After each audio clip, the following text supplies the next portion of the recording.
Waldighofen, c'est une commune bourg-centre dans l'arrondissement d'Altkirch, qui se trouve à l'intersection de deux axes importants, ce qui explique son passé mais aussi son présent, et qui compte 1450 habitants.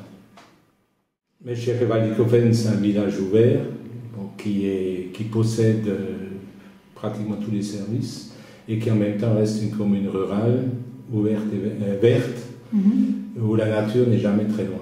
Et notre but, c'est justement d'arriver à faire rentrer la nature aussi dans le village. C'est un peu le but de notre aménagement qu'on est en train de réaliser.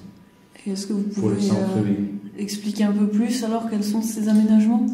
C'est des aménagements au départ, la première préoccupation, c'était de créer pour les commerçants des équipements qui leur permettent d'avoir une clientèle qui s'arrête, mais aussi de créer un cadre de vie qui incite les gens de passage à s'arrêter et puis à vivre quelque temps à Waldighofen, en étant bien aussi, s'entendant bien aussi.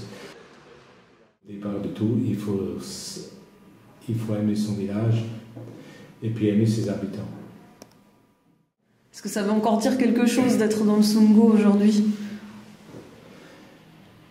Ça a certainement un sens dans le Sundgau. Ce qui est un peu difficile, c'est qu'il y a quand même des freins entre un développement qui est nécessaire, donc il faut choisir, c'est vrai, mais quand on a des projets, on a quand même beaucoup d'opposition qui sont parfois excessives et qui ne me semblent pas correspondre à un équilibre serein, disons, entre ce développement et puis une qualité de vie. Et si on veut exister, si on veut continuer à posséder ce qu'on souhaite aussi en habitant quelque part, donc à ne pas être des cités dortoirs, il faut quand même aussi accepter un certain changement, un certain développement.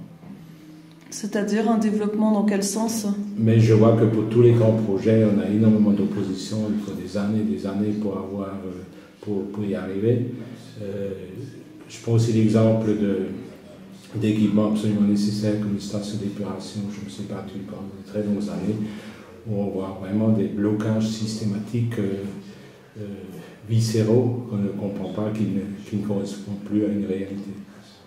D'accord. Ils sont presque des domaines du virtuel.